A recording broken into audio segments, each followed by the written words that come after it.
Shalom pasukan.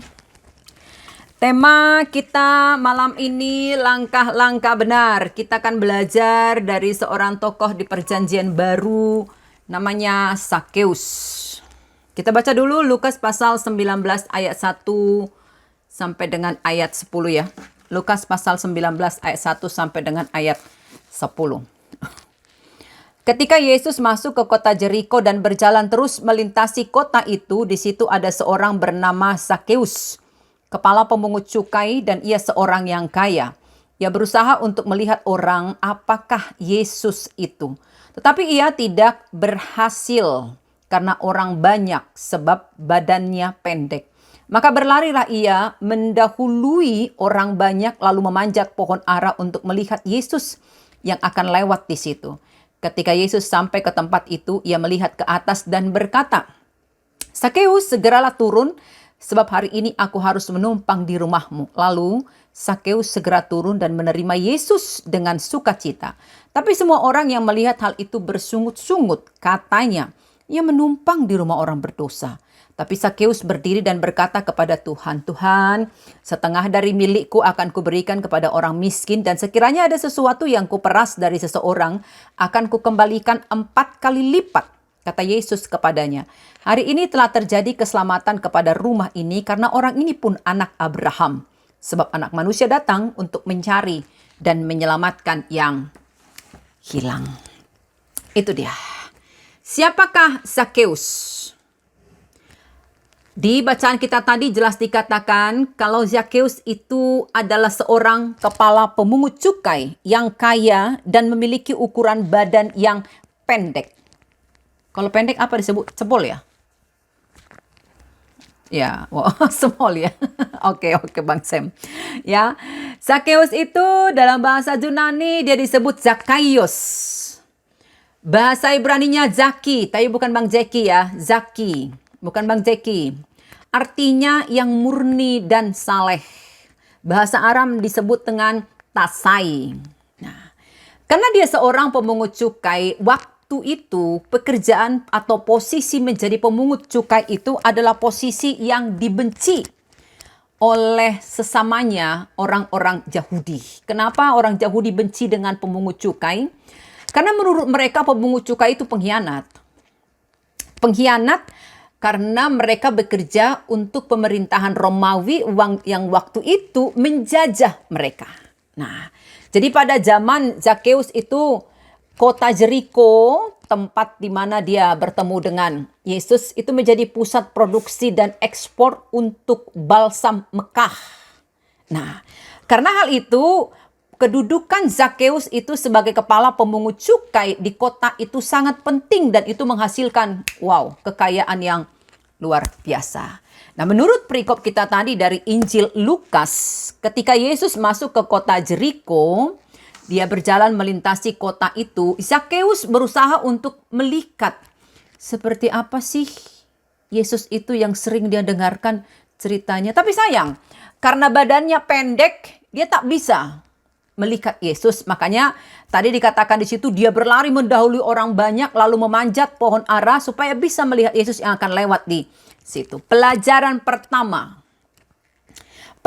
pertama yang kita peroleh dari kisah Sakeus ini adalah ketika Sakeus memanjat pohon ara, ketika dia berusaha naik pada ketinggian, itu adalah sesuatu yang bunda dan kita banget tanda kutip. Maksudnya Bunda, yes, itu adalah sesuatu yang normal, sesuatu yang manusiawi. Maksudnya apa Bunda? Ya, kita kan juga suka dan sering naik pada ketinggian. Mencoba menonjolkan apa yang kita punya, apa yang kita miliki, kecakapan kekayaan kepintaran dan sebagainya. Kita katakanlah dulu ya, sekali waktu kan pernah naik ke ketinggian lalu mengatakan, lo lihat gue dong. Jadi ya itu sesuatu yang normal, sesuatu yang manusiawi. Tetapi nanti kita akan lihat ada sesuatu yang istimewa di dalam diri Sakeus. Kita lanjutkan. Ketika Yesus disebutkan lewat di depan pohon ara tempat Sakeus berada, Yesus itu menengadah ke atas. Dia lihat ke atas tempat Sakeus itu. Lalu apa katanya? Sakeus, segera turun. Sama sekali Zakheus tidak pernah menyangka kalau Yesus yang dia kepoin itu akan menyapanya. Menyapa apa yang pertama? Menyapa yang kita katakan tadi normal dan manusiawi. Menyapa kebiasaan kita yang suka naik pada ketinggian dan menonjolkan diri. Jadi sapaan Yesus itu seolah mau berkata kepada Zakheus, Zakheus, lo turun deh. Nggak ada gunanya lo menonjolkan diri. Nggak ada gunanya lo pamer ini dan itu. Nggak ada gunanya. Turun. Nah, itu pelajaran pertama. Ya. Jadi kita yang masih punya kebiasaan, punya keinginan untuk menonjolkan apa yang kita miliki, apapun itu, bertobatlah. Itu yang pertama. Sudah? Lalu pelajaran kedua yang kita peroleh apa?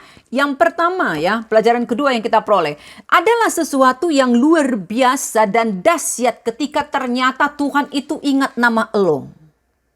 Ingat nama Bunda, ingat nama kita. Sesuatu yang luar biasa ketika Tuhan mengenal kita secara pribadi bahkan lebih dari kita mengenal diri kita sendiri. Artinya apa?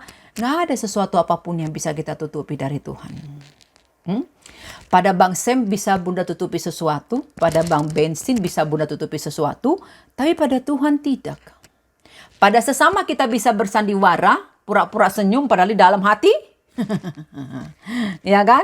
Ya, pada sesama kita bisa berkamuflase. Kamuflase itu apa sih? Ya, berpura-pura ya, menyamar. Seperti yang sering terjadi di dunia maya. Sering kan orang kan dengan status dan postingannya kan? Wis, luar biasa. Salah satu dampak negatif dari dumai atau dunia maya medsos itu seperti itu. Beda dunia maya dengan dunia nyata. Di dunia maya, dia sering posting firman Tuhan, bahkan berdoa. Nah, siapa yang pernah berdoa di dunia maya? Yang suka berdoa. Oh Tuhan berkatilah aku hari ini. Di dunia nyata dia kagak pernah berdoa. Di dunia nyata kagak pernah dia berdoa. Nggak pernah berdoa. Itu kamuflase. Ya. Tapi pada Tuhan, sungguh kita tak akan bisa. Sebab kita ini tanda kutip telanjang di hadapan Tuhan. Amin? Amin? Yes. Itu yang pertama. Lalu yang kedua, di bagian pelajaran yang kedua yang kita dapatkan apa? Semua kenormalan, kewajaran, kemanusiaan yang kita katakan tadi menonjolkan, memamerkan apa yang kita punya. Sekali lagi, walaupun itu wajar, walaupun itu normal dan manusiawi, kalau dipikir-pikir tak ada gunanya. Ada gunanya Bunda. Jadi panas hatinya Bang Sam. Setelah ku tonjolkan apa yang ku punya, panas hatinya. Soalnya kali aku lihat dia Bunda. Asik dia aja yang pamer. Masa awak tak bisa pamer? Kali-kali bisa lah pamer Bunda. Ada gunanya Bunda. Iya kalau panas hatinya. Kalau dia tetap adem, santuy. Lo yang rugi kan? Tensi lo naik, kepala lo jadi sakit, degupan jantungnya makin kencang. Kan begitu toh? Sebenarnya nggak ada gunanya. Karena kata orang bijak apa? Di atas langit masih ada langit. Yes, masih ada Hotman Paris. Iya. Itu berarti catat baik-baik masukkan. Sesuatu yang normal, sesuatu yang wajar, sesuatu yang manusiawi tak selalu harus menjadi kebiasaan. Hati-hati dengan hal itu. Karena begitu kita tiba di kata biasa sudah menjadi kebiasaan, yang biasa ini, kebiasaan ini akan segera menjadi karaktermu. Dan karakter itu menentukan apa? Masa depan kita. Nah, di kasusnya Zakheus yang istimewa dari dia apa? Kenormalannya ingin naik ke ketinggian, kenormalannya ingin pamer, ingin menonjolkan diri daripada yang lain, berubah. Begitu dia bertemu dengan Yesus. Kita lanjutkan kisahnya. Kenapa Yesus menyuruh Zakheus turun?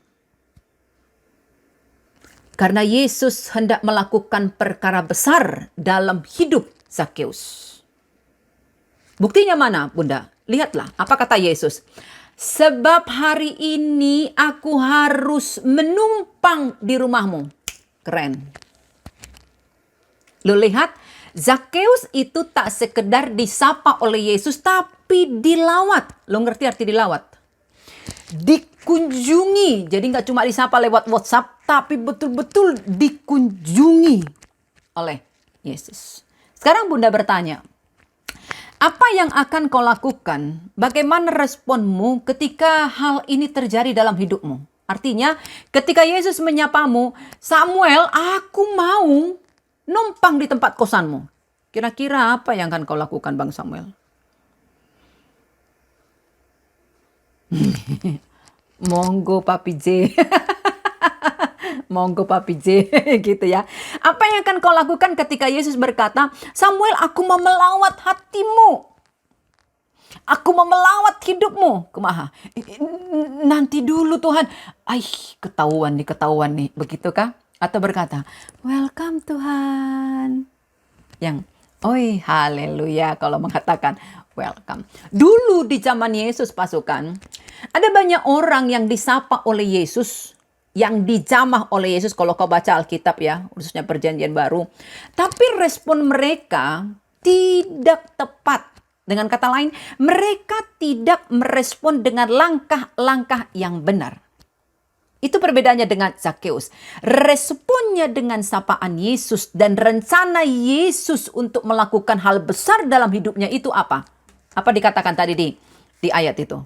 Zakheus segera turun. Zakheus segera turun. Nggak pakai mikir 2 kali, apalagi 3 kali. Nggak pakai make sure. Serius loh. Cius, miapa ente. Zakheus segeralah turun. Aku hendak menumpang di rumahmu, apa yang terjadi? Truk, Zakheus langsung turun. Siap 8, 6. Dan bukan cuma sekedar turun. Dia turun dengan sukacita, bukan dengan galau, apalagi H2C, harap-harap cemas. Mau ngapain Niki, mau ngapain? Ente. Dia turun dengan sukacita sekali. Itu bukti pasukan keterbukaan hati Zakheus akan apa yang mau Tuhan kerjakan dalam hidupnya. Keren kan? Pelajaran ketiga yang kita dapatkan apa? Inilah hal-hal yang Bunda sebutkan tadilah yang disebut dengan langkah-langkah benar. Sebelum kita lanjutkan, kita baca dulu satu ayat dari Perjanjian Lama. Kitab Pengkhotbah 10 ayat 1. Bang Boy di sana, coba baca Bang Boy anakku. Pengkhotbah 10 ayat 1 Bang Boy. Tok, Bang Boy ada? Bang Boy? Oke, undahkan aku. Pengkhotbah 10 ayat 1 ya. Teman-teman mohon perhatikan ayat ini. Yes, Bang Boy yang baca. Enggak, tengoknya aja Bang, tengoknya aja. Ya.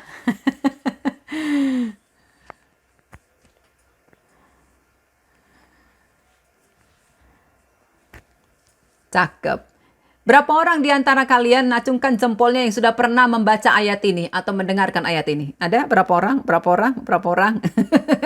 Ternyata nggak ada ya. Bunda baca sekali lagi. Lalat yang mati menyebabkan urapan dari pembuat urapan berbau busuk. Demikian juga sedikit kebodohan lebih berpengaruh daripada hikmat dan kehormatan. Catat baik-baik pasukan ya. Kata urapan yang dimaksudkan di sini bukanlah seperti misalnya kalau Kak Priska lagi masak capcay. Lagi masak nih. Tiba-tiba ada lalat nyemplung ke dalam. Langsung lalatnya mati. Lalu Bunda mau kutip dulu, izin kutip perkataannya, kalimatnya Kak Mei, mamanya Iut, mamanya Gia. Ilmu matematis emak keluar. Sayang cuma satu lalat. Lalu ambil sendok. Sedok itu lalat yang sudah mati, lalu lanjut masak capcay sampai matang. Pertanyaan Bunda, masalah nggak? Masalah sih Bunda, tapi sedikit. Karena ilmu matematis tadi sayang kan, cuma satu lalat doang kok. Ya kan gitu kan? Paling bagian-bagian yang kena lalat ini doang yang tercemarkan begitu ya. Beda dengan minyak urapan, pasukan. Ketika pembuat minyak urapan akan membuat minyak urapan, dia sudah pilih bahan-bahan yang terbaik, dia sudah ukur, sudah takar dengan tepat. Ketika semuanya sedang digodok, katakanlah dulu di sebuah wadah baskom, ketika sedang digodok, tiba-tiba seekor lalat mendarat manis di wadah tempat minyak urapan itu sedang digodok. Firman Tuhan katakan, seluruh urapan ini menjadi berbau busuk. Artinya apa? Minyak urapan itu sudah tak layak pakai lagi, harus dipletok, harus dibuang. Itu sebabnya perhatikan kalimat selanjutnya. Apa kata pengkhotbah? Demikian juga sedikit kebodohan lebih berpengaruh daripada hikmat dan kehormatan. Dahsyat ya pengkhotbah ya. Dahsyat ya.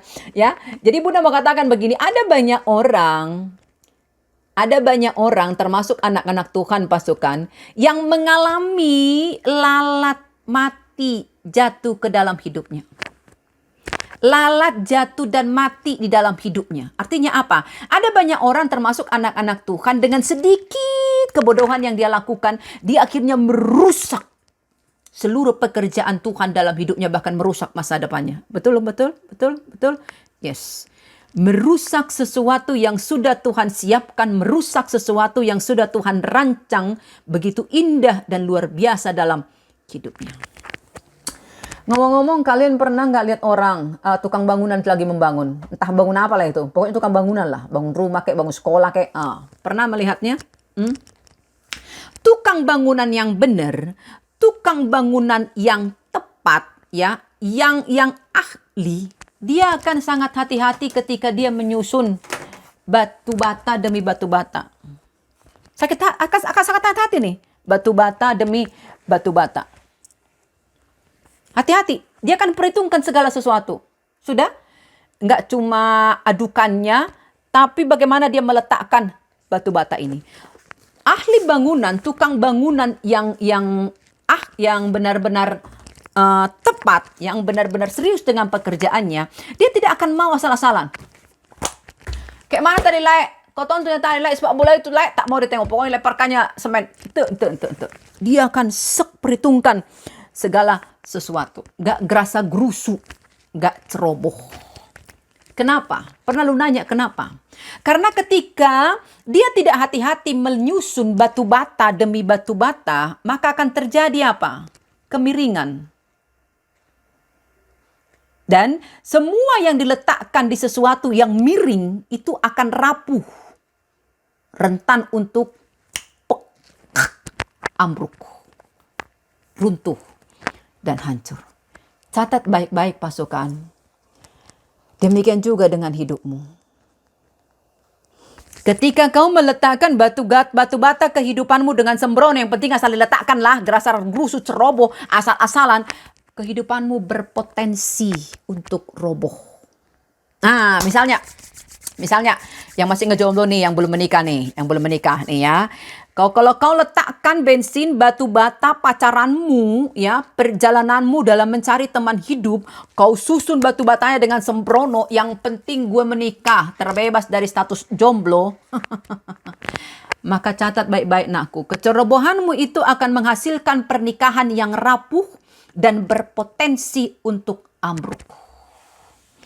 Kenapa ada banyak pernikahan yang penuh dengan air mata macam drama Korea? Karena sejak awal mereka salah menyusun batu bata kehidupannya. Asal-asalan.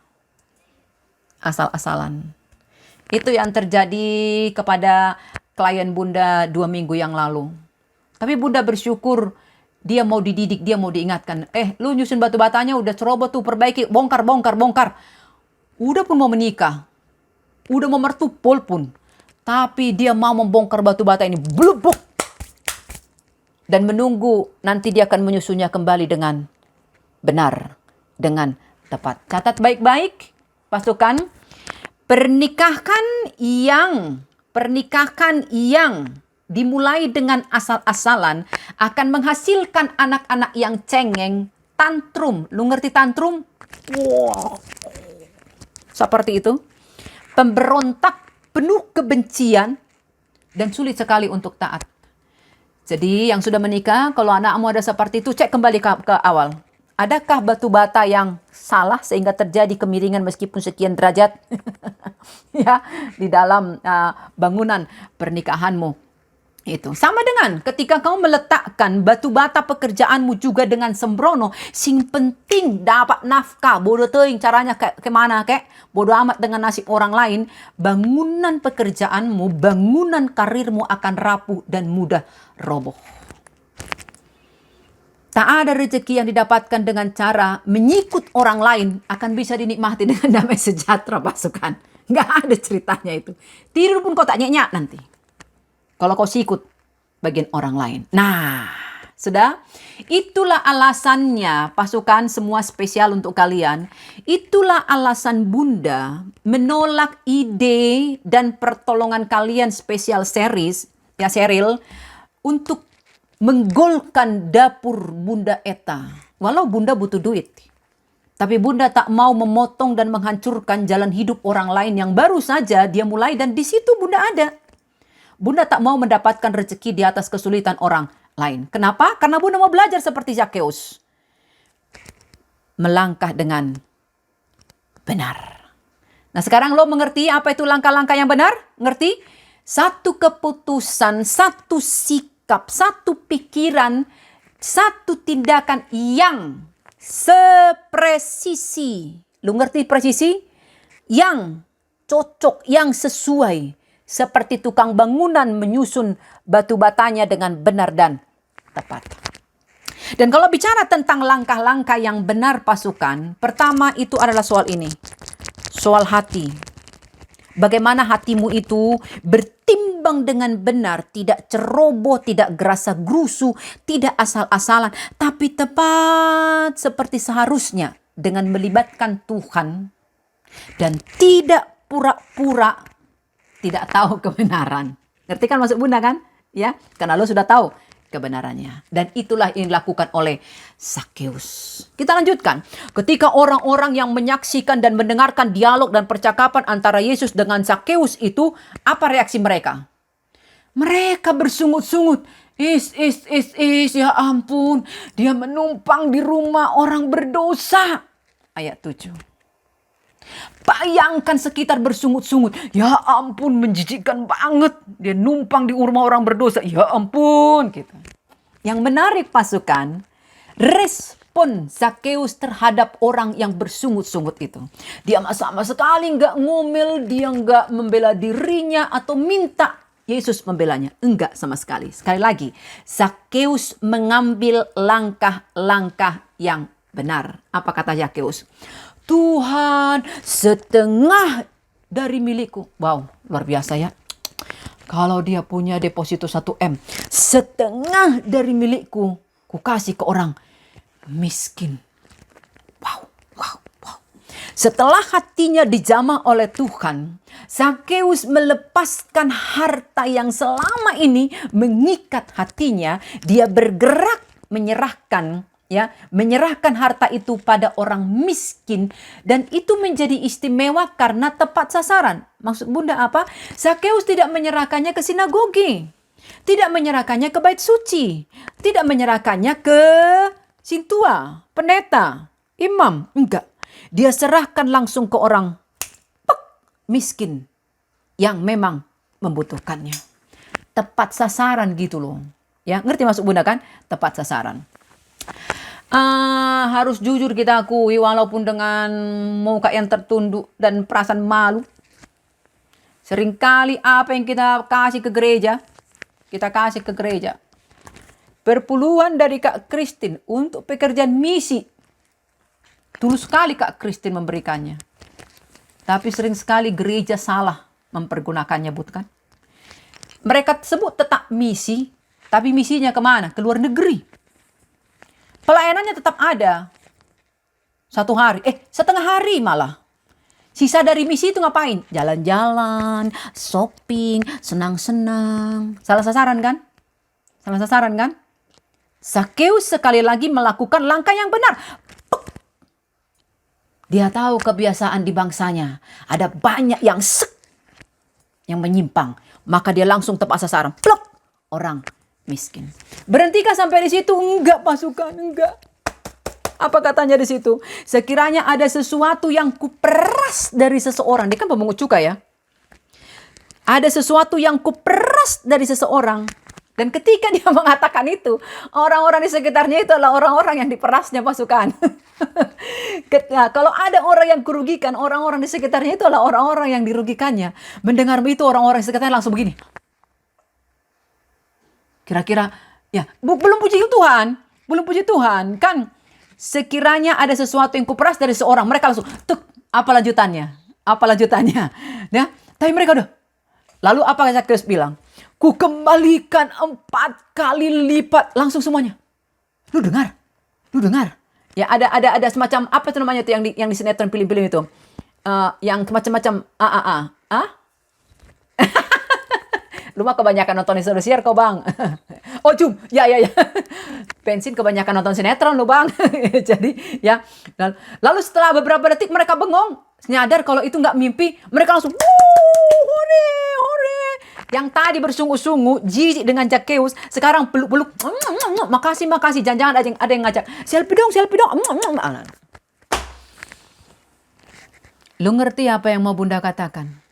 Zakheus yang mengalami jamahan Tuhan melakukan langkah-langkah yang benar dengan 2 hal. Apa itu? Pembersihan dan pemberesan. Dia bersihkan dengan cara setengah dikasih untuk orang miskin. Lalu dia bereskan dengan, lu kugerugikan 4 kali lipat. Lu kuperas 4 kali lipat. Dibereskan. Pelajaran keempat, pasukan. Ada banyak orang di zaman now berkata, gue anak Tuhan, aktif pelayanan, sumbangannya banyak. Tapi ketika Tuhan melakukan sesuatu dalam hidupnya untuk membersihkan dia menolak. Akibatnya apa, pasukan? Dia tidak melakukan langkah-langkah yang benar. Akhirnya dia menyusun batu bata kehidupannya dengan asal-asalan. Apa sih? Jadi ketika Tuhan membatalkan rencana dia dengan seseorang dan itu menghancurkan hatinya, dia protes ke Tuhan. Apaan sih? Kan itu yang terbaik. Lalu untuk selanjutnya, karena dia patah hati, dia susunlah batu kehidupannya dengan asal-asalan. Hari ini, ketika kita mendengarkan tindakan Zakheus untuk membereskan relasinya dengan sesamanya, please masukkan. Jangan keraskan hatimu. Andai Tuhan berikan sisa waktu untukmu seminggu lagi di dunia ini, karena setelah seminggu kau akan dipanggil pulang dengan damai ke rumah Bapa di surga, maka hal pertama dan terutama yang harus kau lakukan adalah katakan pada Tuhan seperti ini. Tuhan, andai aku telah melukai hati seseorang dan membiarkan hatiku terluka oleh seseorang, beri aku waktu dan kesempatan untuk membereskannya. Please, pasukan. Please. Terlalu sangat penting membereskan relasimu. Halo Bang Boy dengan para mantan. Kak Cheryl dengan para mantan. Bang Samuel dengan para mantan. Dan Bang Bensin dengan para mantan. Terlalu penting membereskan dengan sesama. Kak Jesse dengan pasangan Kak Christine, Kak Santi dan Kak Priska dengan pasangan. Dengan mertua, yang punya mertua masih bereskan relasi. Kenapa? Ibrani 12 ayat 14. Ibrani 12 ayat 14. Coba Kak Santi baca. Ibrani 12 ayat 14. Ibrani 12 ayat 14. Apa katanya di Ibrani 12 ayat 14? Kak Santi silakan baca.